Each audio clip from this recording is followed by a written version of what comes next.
don't know. I thought this was, I'm thinking this is Dacite, right? Because this is from a different batch than the other stuff. Let's see. It looks very similar to the stuff I've been calling silver sheen. Right? Let's see.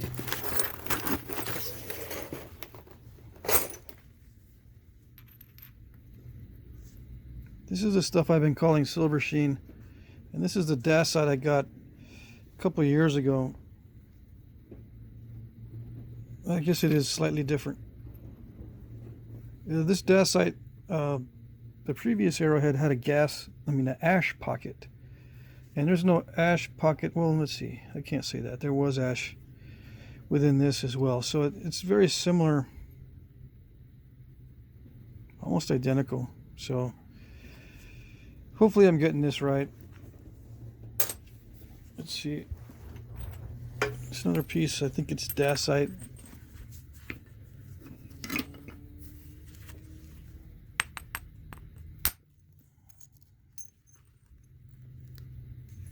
At least this was in my Dacite pile. So yeah, it's not quite as shiny. It's not quite as dark or black as the other one, but it's very, very similar. Okay, so we'll see. Someone smarter than me can identify this stuff. I'm sure they'll let me know.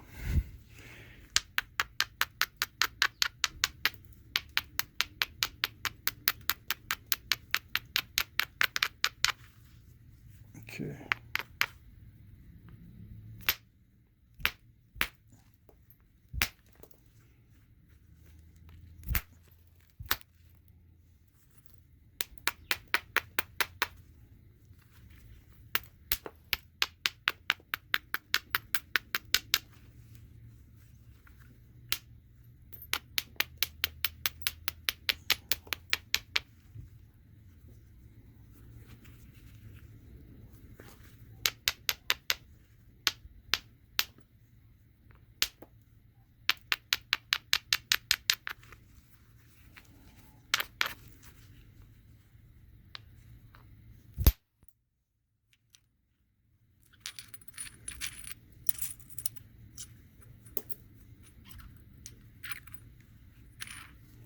That one reversed itself. Instead of taking off, well, it took off the turtle back, yeah, but left me with a little teeny tiny piece. Okay, let's see.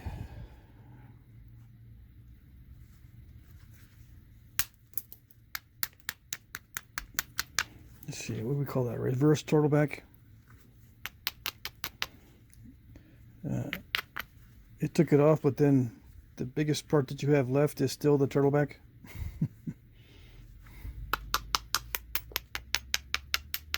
Okay. Let's try this again. Much better.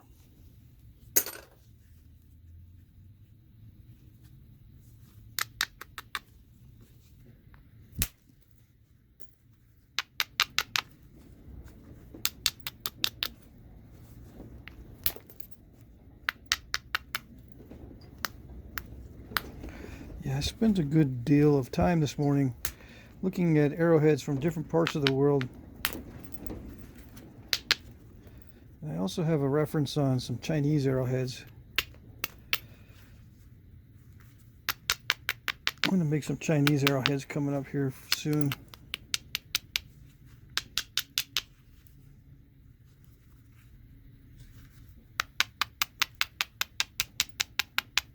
Chinese arrowheads out of Flint and Chert. And if you have a reference for arrowheads from other countries, go ahead and post links in the description or in the comments, not description, but in the comments, post links in the comments to your local arrowheads. I can't search for them in a different language. I try, but I don't really get good results.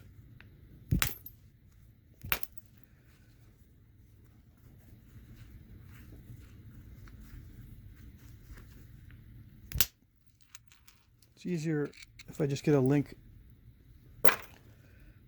so that I can look at it directly. And I'll try to reproduce those.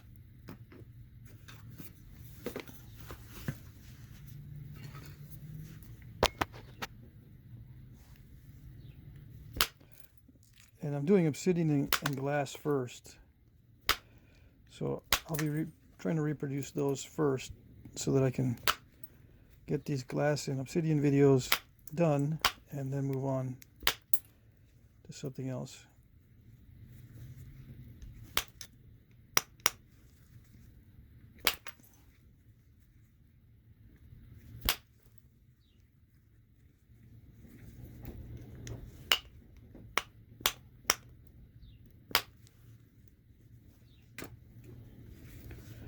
Why do you new guys start with obsidian and glass and dacite, right? You start with this material and you can't do anything with it. You end up making little tiny little bifaces out of it. Start with a big old piece and make a bunch of gravel.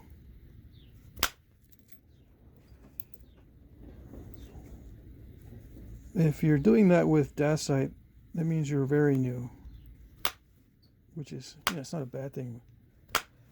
But that dacite is some of the easiest stuff to knap. It might be also the fact that it is so easy that's messing you up. It'll flake even when you're not hitting it like you should be.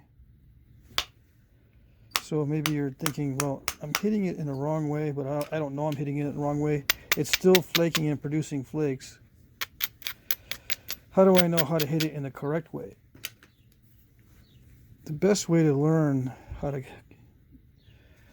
hit dacite and obsidian is just reduce the points on your flakers and reduce the size of your billets. Reduce everything down so that what you're doing is only removing little bits at a time. Don't use big flakers, big boppers, big tools on this stuff because obviously it'll reduce faster.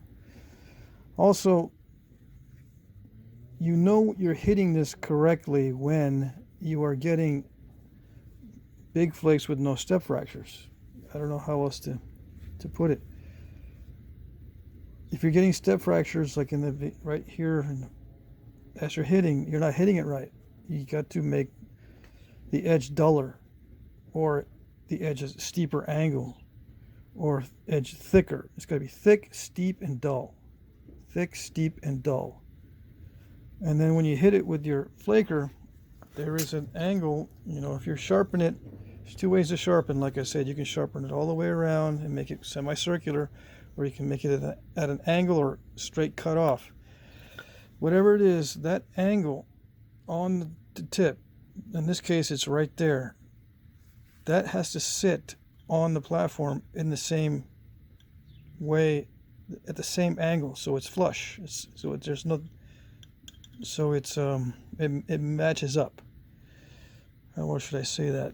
It matches the same angle on your flaker, matches the same angle on the workpiece. Don't be hitting it like that or like this, or trying to work off two different angles. Make sure the angle on your tool and the angle of the platform is the same when you're striking. Now there is some range, I'm not saying you can't strike in a different way. You can, but when you're first learning how to do correct platform flake detachments, match these angles up just like that, and then hit. This is with an indirect percussion in this case. All right, and don't be afraid to use indirect percussion when you're first starting out. I've taught children how to do this, and they have no experience with pressure flaking, no experience with direct percussion with a hammerstone, no experience with anything, and I go straight for the indirect percussion. I don't tell them to pressure flake first. I don't tell them to hit it with a hammerstone first. We go straight to indirect percussion. They take flakes, they take waste flakes and debitage, and they start with that. And within an hour, sometimes a lot less, they are producing bifaces. and some of them are good enough to start shaping right away. They'll know how to put notches in, even with the indirect percussion flaker, as long as the notches are large. And it's not a big deal. Don't make it more complicated than it is. Just because there is a lot to complicate, there's a lot of subtlety, there's a lot of nuance, there's a lot of little quirks, variations, techniques, technologies, tools, materials, blah, blah, blah. It doesn't need to be complicated when you're starting out.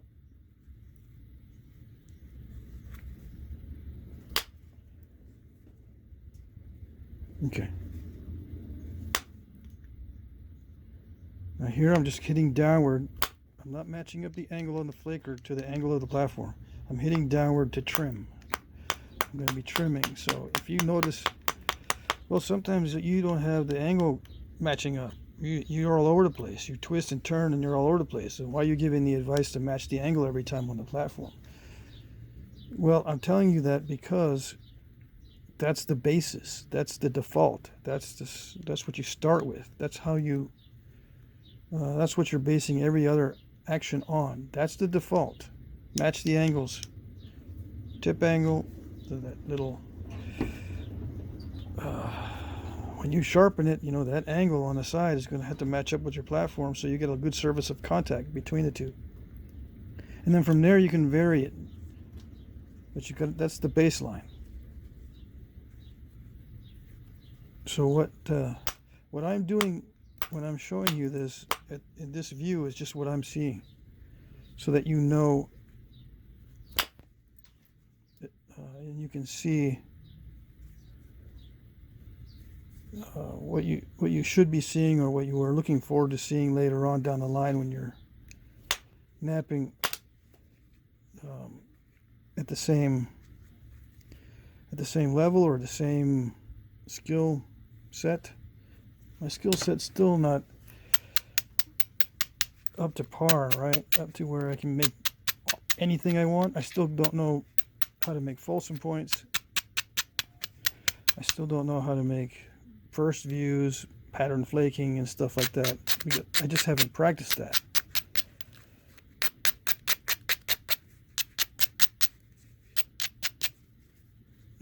I zoom in so you could see what it eventually will look like once you get to this stage.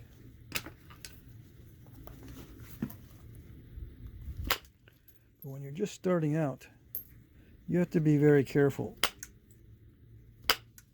And of course, 80% of the viewers I get are viewing my content for relaxation or some sort of satisfying experience, because for some reason it's anxiety reducing to see me knock these things down into arrowheads. Most of the guys that watch my videos are not trying to actually learn how to flint knap, which came as kind of a surprise. Not kind of, it came as a surprise to me when I started looking at the analytics and talking to people.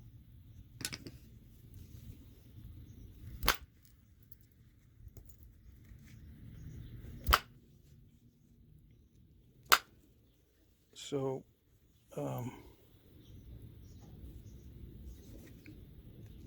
if you're a visual learner, you can learn from this style of video.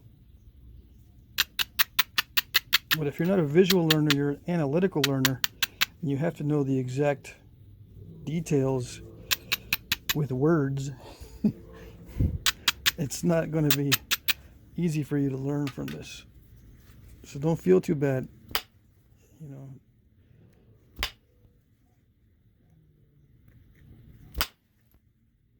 Just got to keep going if you want to do it.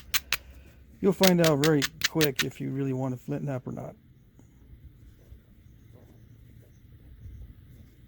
Okay, I've got to start focusing. Be more careful with the strikes, because I'm getting step fractures which means I'm not hitting it in the right way.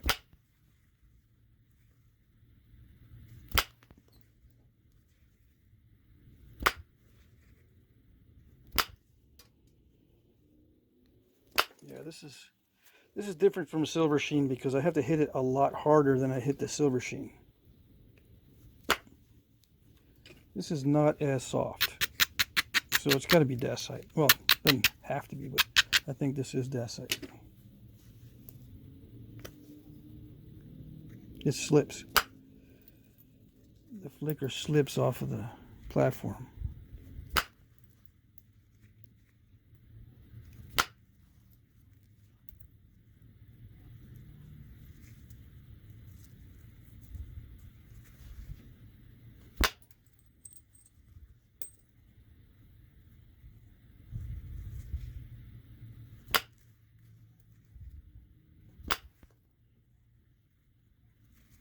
Now for you guys just tuning in, am I putting pressure on this before I strike?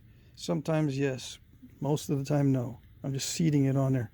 If it doesn't seat well, I might put a little bit more pressure just to get it to seat well and not move. But usually there's just barely enough pressure.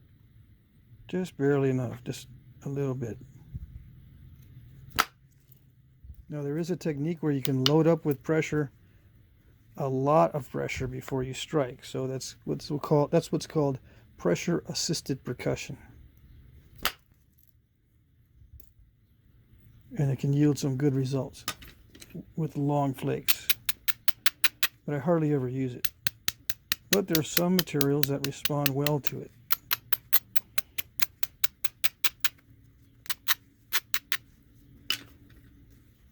And some guys, that's the way they do 90% of their indirect percussion. They use pressure to assist. So that's pressure assisted percussion. I don't usually go into the distinctions because everyone's different. Someone might send me an email and say, I tried your pressure assisted percussion and it stinks. I can't do anything with it. Why did you recommend it, or why are you considering that technique when the results are poor? Well, it might be poor for you. It might be poor for me, but it's not poor for some people. Some people have very good results with it. I do sometimes. Like that one, I did put some pressure behind it because I needed it to go a ways. There was some junk in there. I needed to make sure there was a little bit of an extra push. Of course, I take the risk and could overshoot, but I've overshot in videos before, so I take the risk. I'm right on the verge of breaking it in most cases, or I'm right on the verge of making an error in most cases.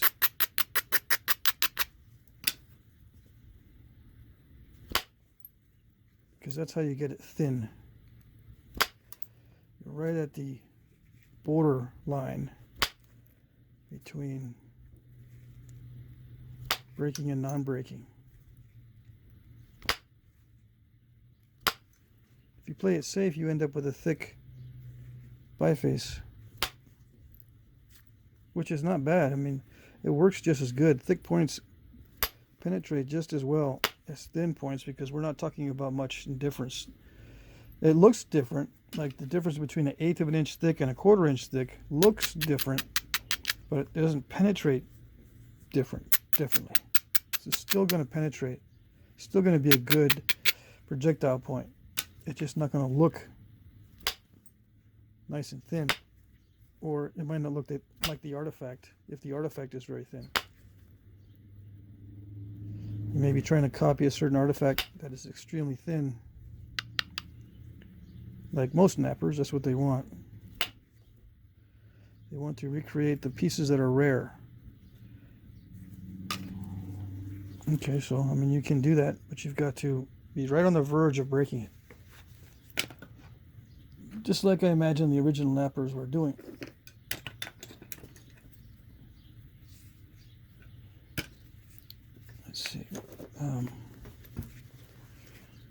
Okay.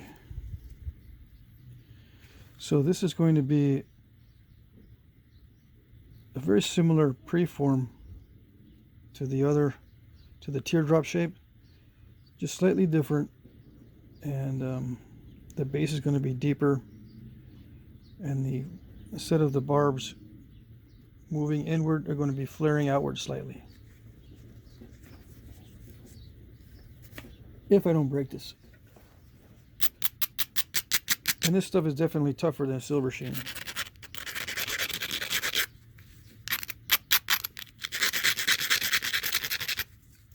And it's tougher than mahogany obsidian. Mahogany obsidian has the same feel as this.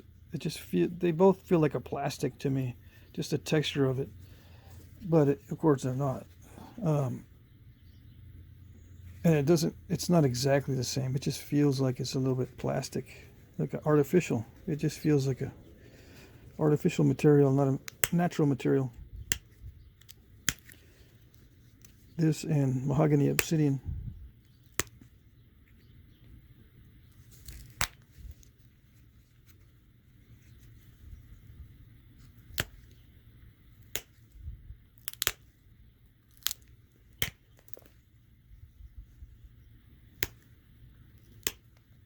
Now, same goes for the same thing about the angle on the pressure flaker. The angle of the tip is going to match with the angle of the platform, matching up so you have firm contact and lots of contact with the platform.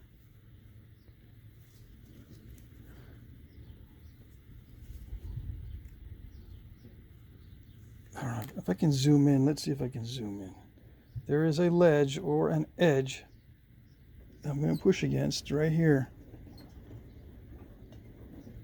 These angles match up. The angle on the pressure flaker, if it doesn't, I can turn the pressure flaker so it will. And sometimes it's important. Right now it's still in the preform stage, so it's not that important, but later on, if I want an exact flake, I've got to make sure these things match up really well.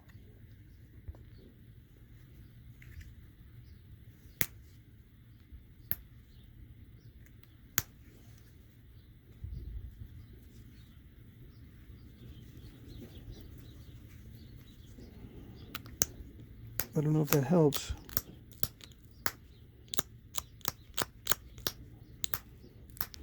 Now you might be thinking, well, let's see, I got a rounded surface on the piece by a braiding, and I've got a rounded surface on the flaker. What about then? They're not going to match up perfectly. Round and round have a very small point of contact between the two. Okay, that's true. What you're going to find is it's going to move around a lot. You're not going to get good flakes. And you're going to wonder, well, what do I do? I mean, I've got to do it that way, right? No, you don't. When you're doing your beveling or your shaping, you don't have to round the edge over. You don't have to round the edge over. Just leave a little bit of that edge on both sides intact. You just need to round off the sharpness. Okay, you don't need to round the whole thing and grind it way back, and you don't need to round the tip either. You sharpen at an angle. That may be the difference that you're looking for.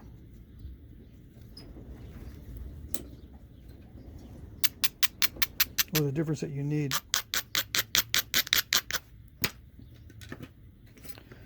Hope I'm making sense today. I got up way too early and I don't know if I'm explaining things right because I'm a little bit off today.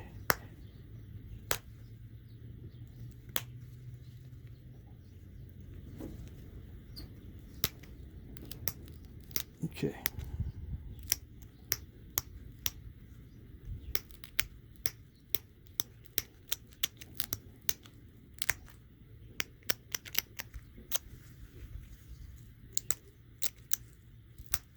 So I'm going by memory.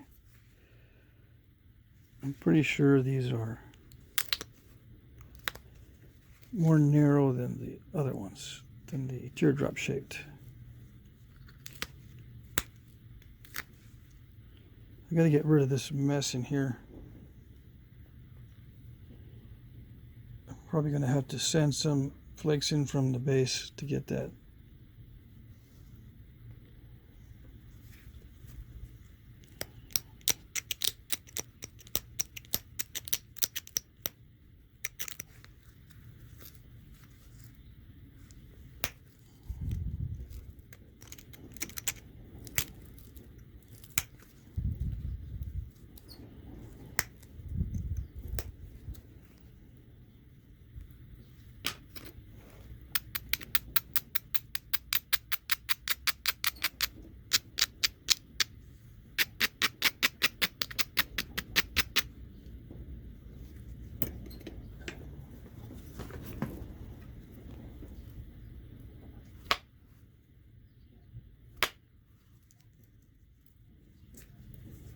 That was a little bit scary. Sometimes it'll reverse hinge and dive into the piece, but I think I'm okay there.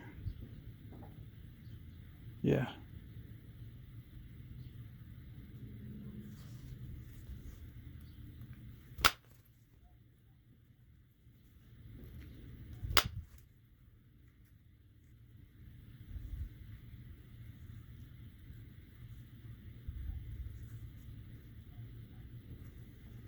I actually like this stuff. It's tougher than silver sheen, but it looks the same or very similar. But it also can be very steppy.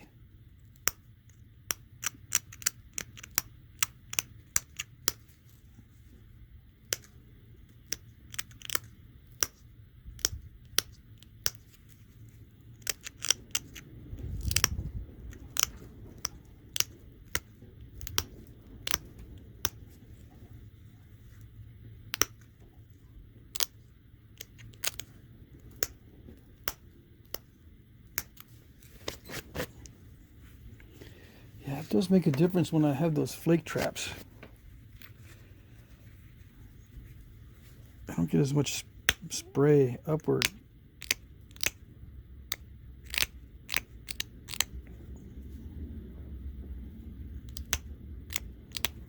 I get some, see, I just got one on my hand. But most of it, if I just keep the flaker over the drilled hole,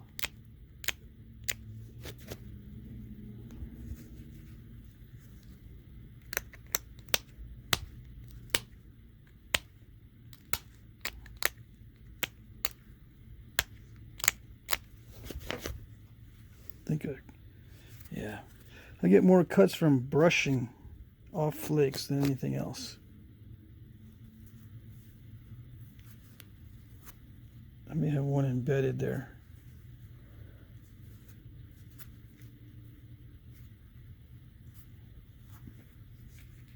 And yes, I do have a broom to do the brushing with. I could be sitting here doing this in the video, 10 times in the video. But I do that when I'm not filming. Okay. Not all the time, of course. I don't use that brush on myself all the time. Just when I'm doing a lot of pressure flaking, there's a lot of flying flakes.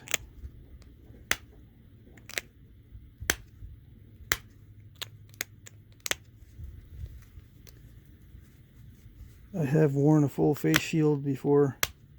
I just got my first spray of flakes straight into my left eye a couple days ago while I was knapping the clear obsidian to do that. I was spalling a piece of clear, semi-clear obsidian to do that first Greek arrowhead. I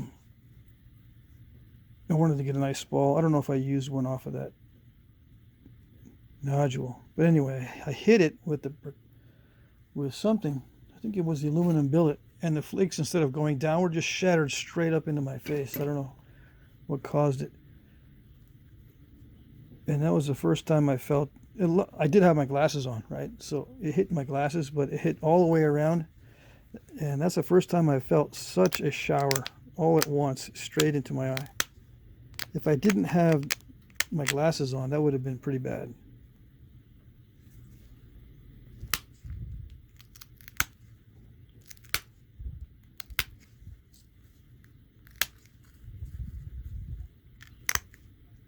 I don't know what made me mention that. I guess on the topic of all these showering flakes and, yeah, the little whisk broom that I've got. Knapping glass, setting up yourself, you're mentally and physically in your shop for glass is a different ballgame. I don't wear a full face shield because it distorts my depth perception. I get dizzy after a while, or I get nauseous and feel weird when I'm napping. So, all right, I'll continue on the next segment. Okay, almost ran out of time there. Let's see here. All right, these are a little more tricky. The shape is more subtle on this type. So let me think here. I've got to make it more regular. This side is okay. This side's got issues, so I'll do that first. Try to send in some nice flakes.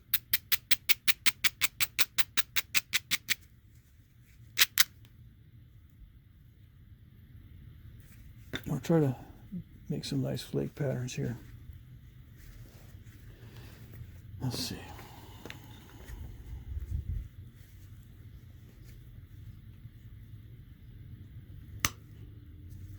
You guys let me know if you get tired of all these videos. I'm filming almost everything I'm doing.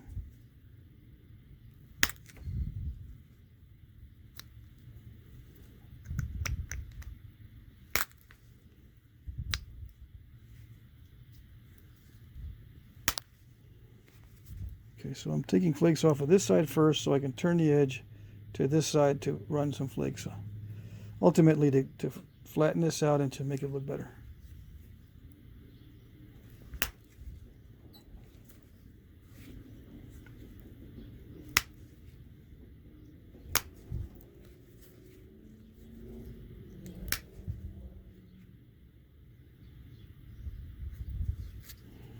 I'm using a lot of aggressive flaking, aggressive pressure, I mean.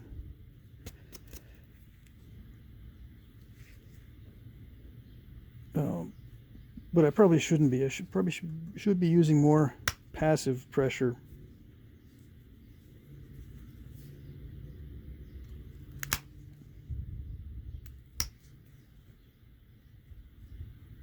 Yeah, it does work better. Okay.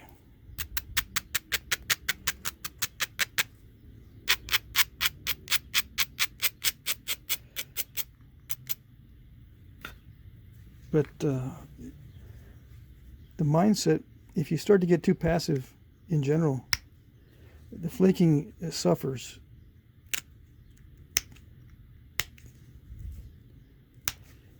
Even though it may seem like calm, steady work, you've got to keep up the aggressiveness, or you're not going to be able to thin the pieces or generate the bold flakes. You're going to have lots of pecking and thick pieces. At least with me. It might not be the same for everybody. Some people might not be able to get good results unless they're completely calm, no aggression whatsoever. That's fine. I hope I'm not screwing you up. Hope I'm not a bad influence.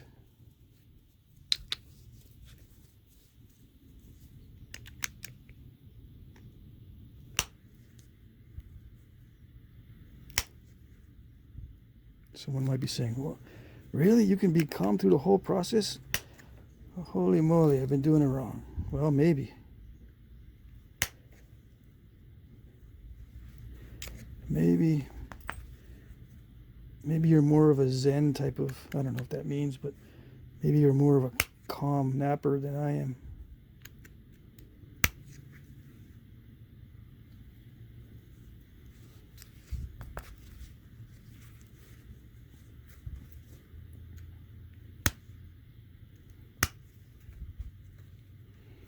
Oh, and I talk slow because I can speak more clearly that way.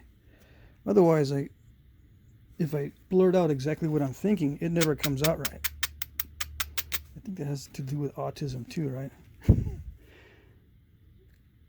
I can't just blurt out what I'm thinking because it doesn't come out right.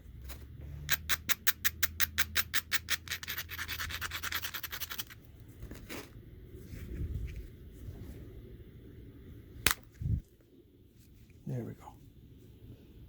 That was an aggressive flake because I just didn't want to mess around with that. I want to make sure I had enough force with an aggressive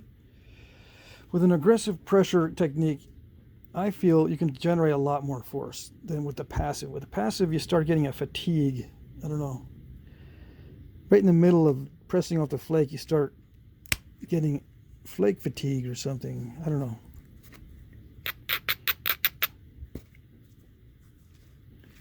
I experience that when I'm notching. I get flake fatigue. Like right in the middle of trying to remove the flake, I start to lose energy.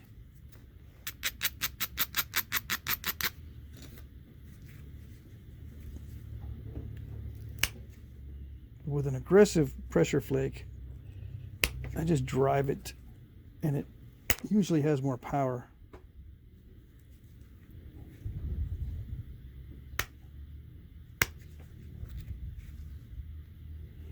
Might have to leave that divot in the middle.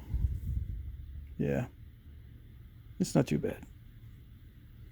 Okay, so I got to think about shaping this.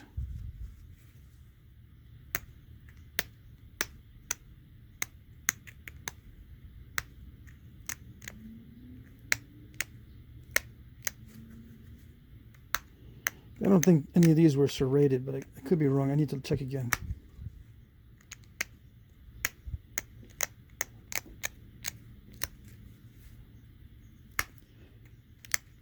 I'm trying to remember. Just from the photographs I've seen, I didn't see any that were serrated to a large extent or with any serious serrations. Maybe little tiny ones, or just because of the way that was picked at.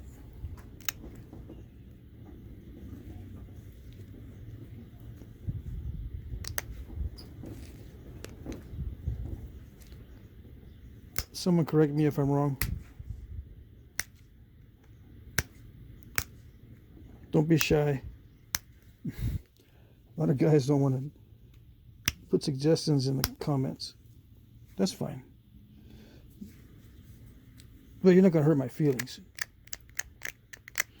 When I started on the internet, I was trying to hurt everyone else's feelings.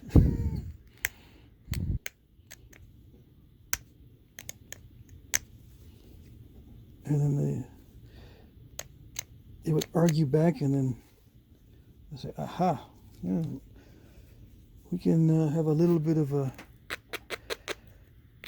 parlay here. Let's argue back and forth about who's more stupid.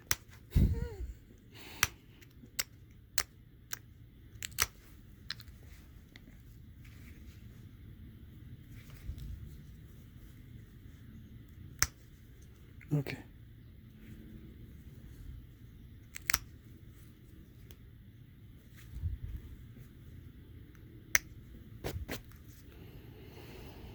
All right, so the edge looks okay. I'm going to start with these barbs, or these ears. He's got some serious barbs on this type.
Now I'm getting kind of lazy on the picking of the edge. Normally I'm supposed to be making sure it's sharp.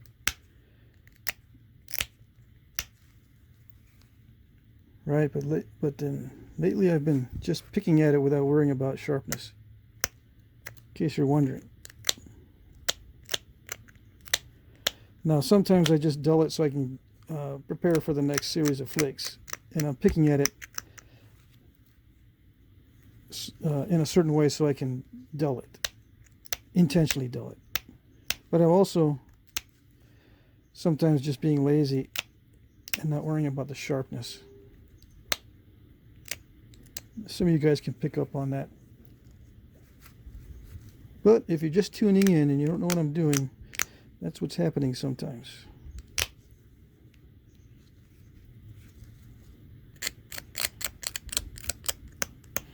And those of you that are just listening to the clicking sound and you're not watching, I just made you look. Okay.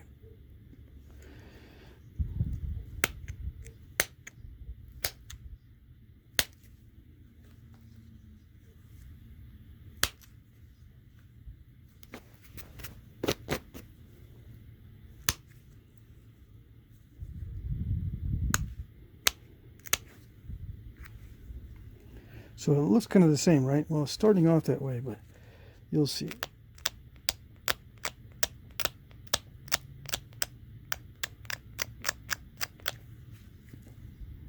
These flare out slightly. Now, they're not all the same. There's variations on this large barb type.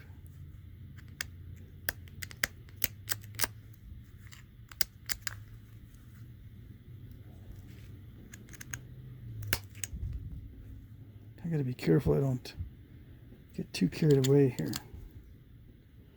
With the pressure flakes on the sides there, I could blow off a barb just as easily as on a Native American arrowhead.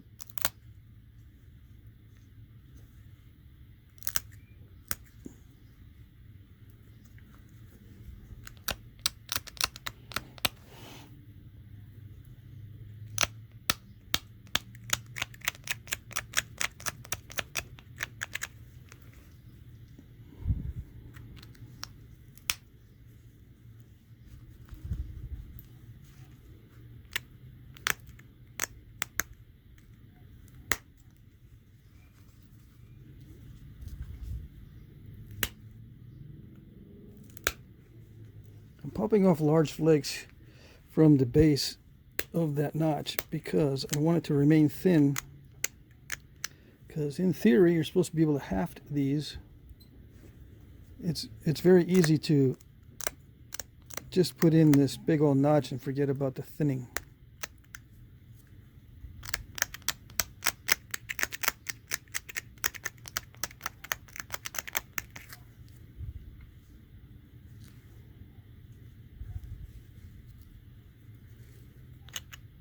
Probably should grind it, but yeah, okay. Can't grind it too much, especially on the sides here, because then I had to push too hard to get a flake to come off, and then there goes the barb. All right, let's see. I just drove a flake.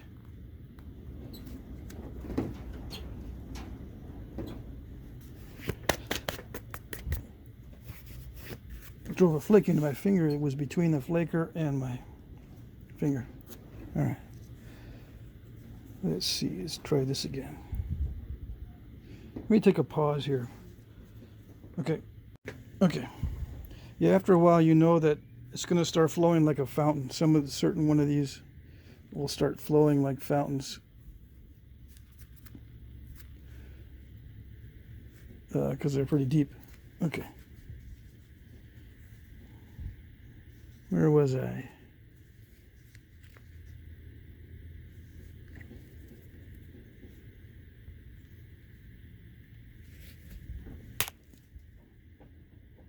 Alrighty.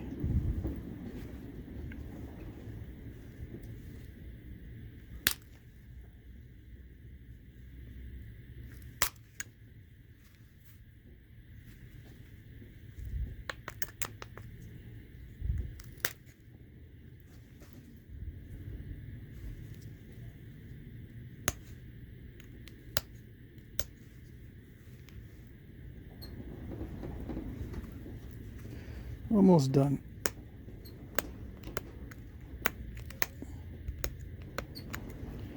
I'm not going to make, I could make these very thin, yeah, narrow barbs, but I'll leave them kind of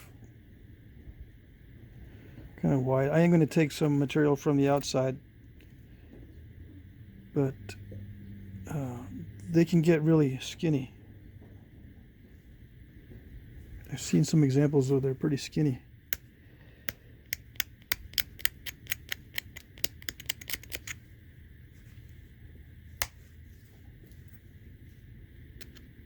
And I would not want to get hit with one of those.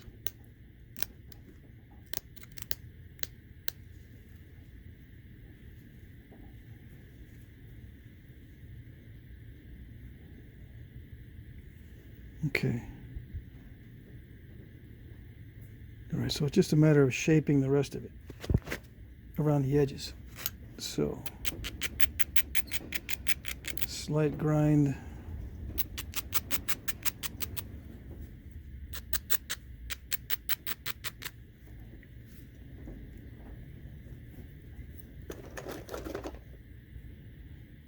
Now these, I don't think these are have to do. Four shafts that are as thin as the Native American four shafts, the ones I got anyway. Let's see. I need to make one that'll fit these. More like a. Let's see.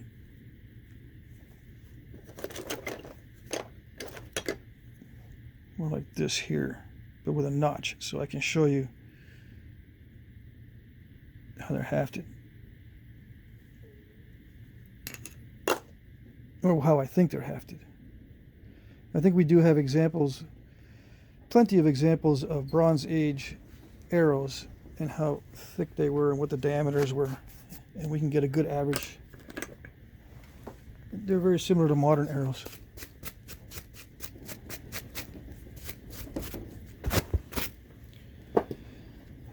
All right, let's see.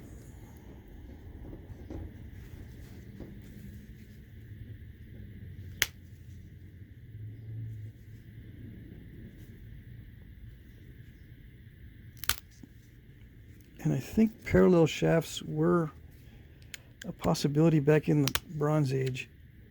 I just don't know how common they were.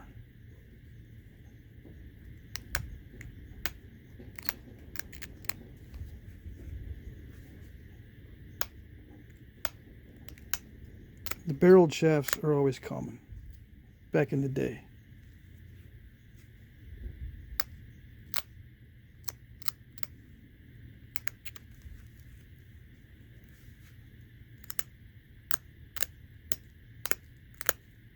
But modern archers tend to use parallel sided shafts for two reasons. One, they can be produced industrially easily, and they can be produced by individuals easily. You can set up a little jig for yourself, dowel cutting jig in a vise, and crank out parallel sided shafts all day.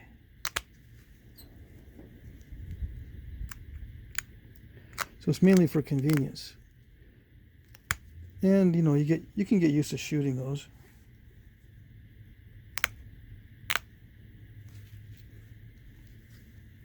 They work just as well as barreled arrows. Just a little bit different, a slight adjustment in feel.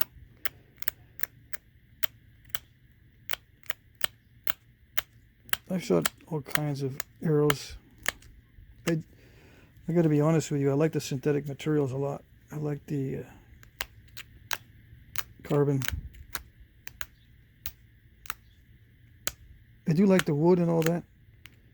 I just don't like the maintenance. The fact that you got to re-straighten before you go shoot. It's not a bad deal. If it's a relaxing day, I got the whole weekend, we're out shooting, stump shooting or whatever. There's no rush. There's no big deal. You don't have to bring back any game. Not even necessarily shooting game. You're just practicing, or you're out for the the fun of being out. You can sit there and straighten your arrows before you go on the little outing. No big deal.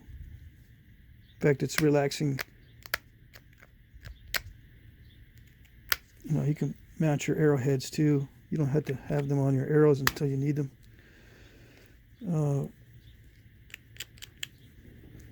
If you're using blunts for stump shooting, it's even less to worry about.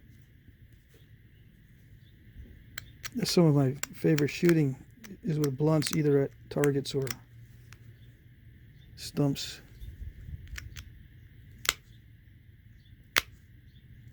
Don't have to worry about the silly arrowheads.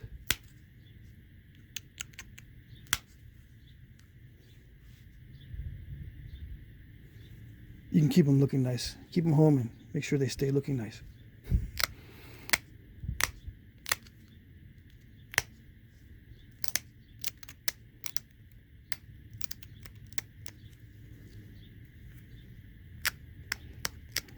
What'd you do this weekend? Oh, I was out shooting my primitive archery equipment. Really? Did you break any arrowheads? Nope. Didn't break a single one. Really? Wow. Cool. Yeah, I didn't bring them.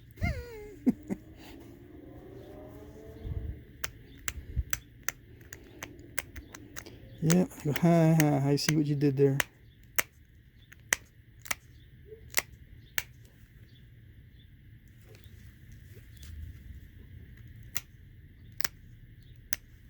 Okay, so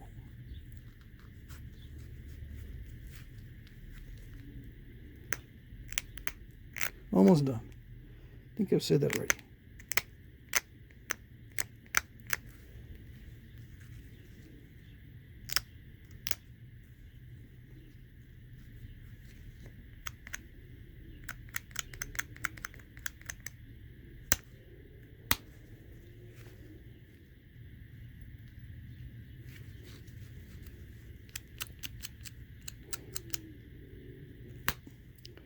Could be a little bit more careful with the edges for the video.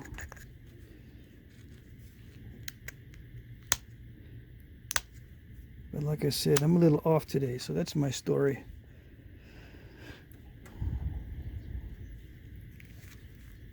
I really don't feel like messing with that.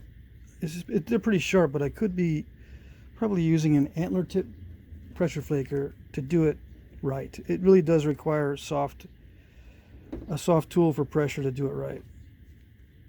Aluminum works well too, but steel, man, it's so crushy.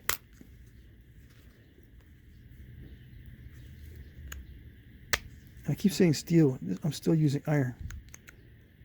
This is an iron pressure flaker.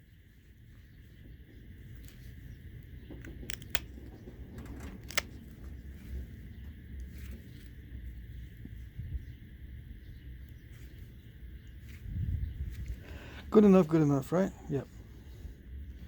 Now, some of these had straighter sides, so, I mean, there's a good variation. I should probably just do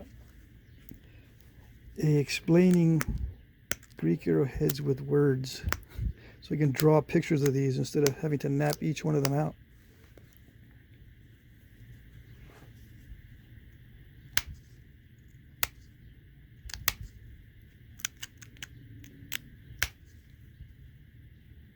I've had questions before. Do you have an exact blueprint in your mind for these arrowheads before you start out? Why, yes, of course I do. And they say, really? Is that how it really works? I said, no, I'm a draftsman. Of course I have a blueprint in my head. Silly rabbit.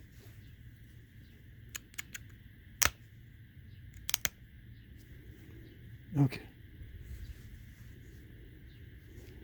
Good enough? Good enough. There you go. And just in time. This says stopped. Stop springing a leak. Alright, so yeah, these, I don't know the size on these either. I need to get a scale on some of these drawings that I'm looking at. hopefully that's good. I mean, I would put that definitely on a hunting arrow or whatever, where the tip is this diameter or less. This could be the thick part of the shoot, and it could be thinned down toward the back, or I could barrel it down, you know, have a very fat shoot, and then taper the tip and taper the knock end. Anyway, this would be similar to the taper I would use. I wish I had a notch in here, but I think you get the idea. See how that's tapered down? I would taper it in the same way to mount these, and just mount them with glue. I would mount them. A notch would probably be about 3/8 deep, or let's see,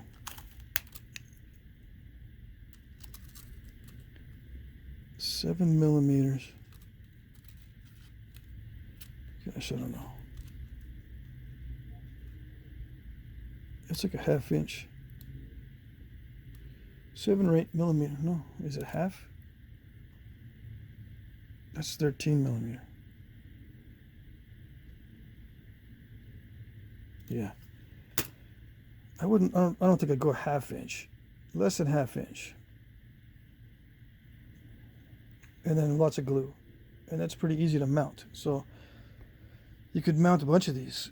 Just dip the tip in glue, right? Notch it, dip it in glue, heat this up a little bit, stick it on there, press it down, press the glue down, and there you got it. You just got to center it and all that. Alrighty.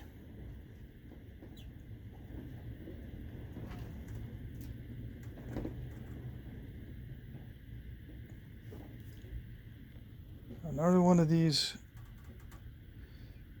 Greek style, or there's a certain name for that particular area. These go into Central Europe and Southern Russia as well. And some of these have straighter sides, like I was getting at. They've got straighter sides like the other one. Let's see.